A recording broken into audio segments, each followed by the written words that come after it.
Olá, bom dia, queridos alunos da terceira série. Gostaria de desejar a todos vocês boas-vindas, certo?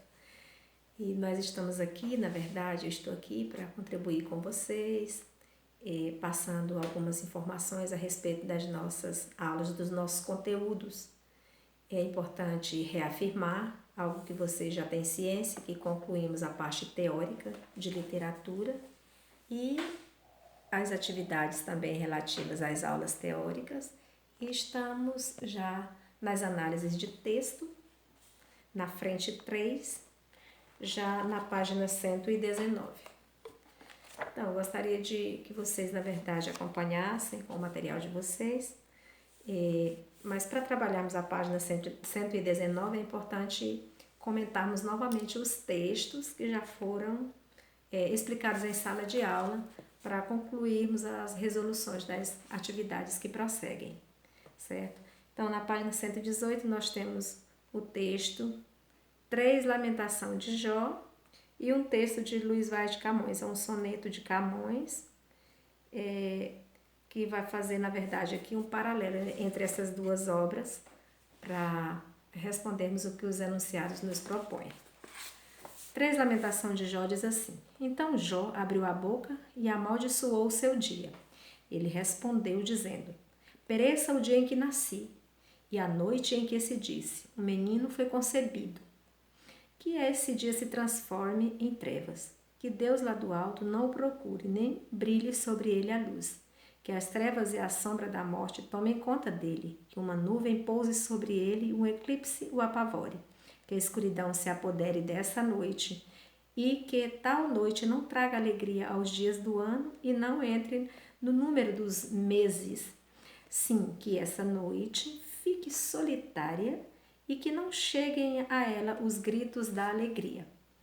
Então, esse trecho aqui da obra é um texto baseado na história bíblica de Jó, que está escrito no próprio livro de Jó na Bíblia, só que essa aqui é uma nova edição, é a edição Paulus, edição de 2014, da Nova Bíblia Pastoral. É uma visão até diferenciada da original que nós conhecemos. Nesse trecho aqui tem algo talvez voltado para uma interpretação um pouco diferenciada. E o texto de Camões diz assim: O dia em que nasci, moura e pereça. Esse moura aqui significa morra mesmo, de morrer. Porque em Camões, como é um poeta clássico, um autor do classicismo, então trazem dessas palavras um pouco mais eruditas, mais antigas, né? Não queira jamais o tempo dar, não torne mais ao mundo e, se tornar eclipse, nesse passo o sol padeça. A luz lhe falte, o sol se lhe escureça, mostre o mundo sinais de se acabar. Nasçam-lhe monstros, sangue chova o ar, a mão ao próprio filho não conheça. As pessoas pasmadas, de ignorantes, as lágrimas no rosto, a cor perdida. Cuidem que o mundo já se destruiu. Ó gente temerosa, não te espantes que este dia deitou ao mundo a vida mais desventurada que se viu. Então, esses dois textos, o texto relativo ao texto bíblico de Jó, escrito na Bíblia, da edição Paulus de 2014, fazendo um paralelo com o texto, ou seja, o soneto de Luís Vaz de Camões. Luís Vaz de Camões é um poeta do classicismo, que tem uma visão um pouco mais clássica do que os nossos autores da atualidade. Esse poeta ele viveu basicamente no período renascentista, né? Se nós formos trazer um contexto histórico de Luís Vaz de Camões, uma das obras mais discutidas, mais trabalhadas nos vestibulares de Camões é a epopeia Os Lusíadas, que é uma obra épica. No entanto, nós estamos trabalhando aqui só para vocês terem uma noção a respeito do autor. O que nós estamos trabalhando aqui é um texto, é um soneto de Camões, que nada tem a ver com a linguagem da obra Os Lusíadas, é completamente diferente. Então, relativo a esse texto da história de Jó com o soneto de Camões, nós temos assim, o livro de Jó é uma obra inserida na Bíblia, no Antigo Testamento. A obra aborda a história de um homem de vida feliz e justo, fiel às leis e tradições divinas, mas que, posto à prova por Deus se vê de repente desventurado pela ruína dos bens da família e da saúde. A Bíblia conta que Jó tinha muitos bens e, na verdade, em um encontro do inimigo com o próprio Deus, ele questionou que Jó vivia tão bem porque tinha muitas riquezas e que se Deus deixasse ele tocar nas riquezas de Jó, com certeza ele se desviaria do caminho que ele seguia, desobedeceria a Deus. Esse foi o argumento usado pelo inimigo na história bíblica, que a maioria já conhece. Nesse trecho aqui mostra as reclamações que Jó fez em função das perdas que ele foi tendo no decorrer do tempo, pela permissão que Deus deu ao inimigo para tocar nos bens dele, certo? E a história, e no trecho de Camões aqui, mostra também algumas desventuras, algumas desilusões que se relacionam com a história.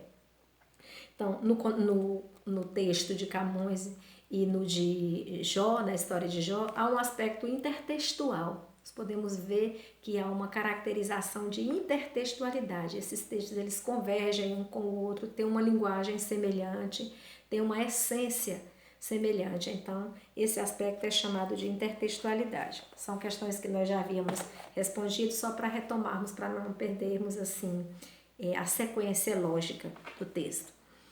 Aqui diz assim: eclipse nesse passo o sol padeça. A inversão da ordem sintática aqui, ó. Então, na verdade, eclipse nesse passo o sol padeça seria o sol padeça, eclipse nesse passo. Seria a maneira correta, a forma linear correta da frase escrita. Aqui há uma inversão.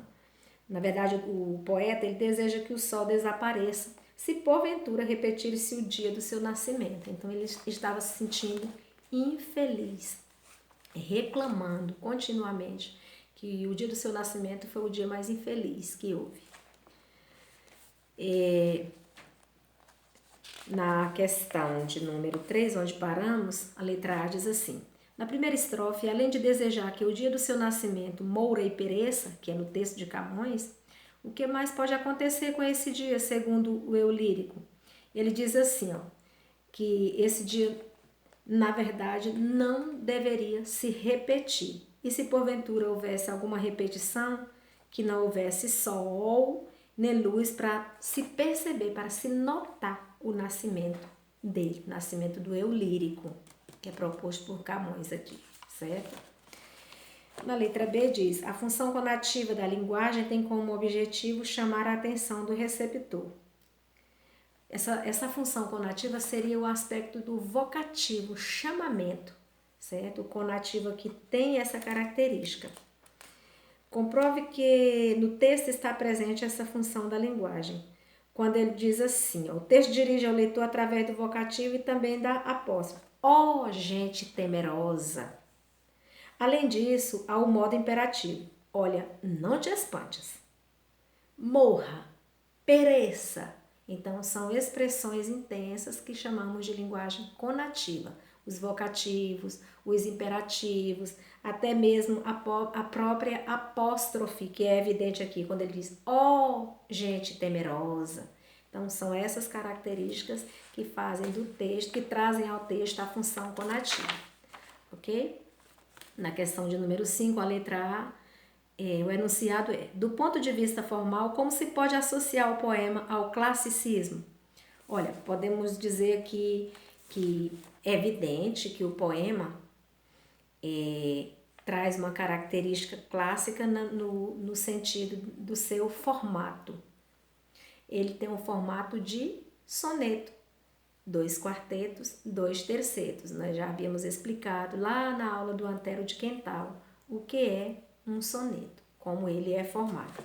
Então, é nessa característica que nós observamos que associa-se ao classicismo.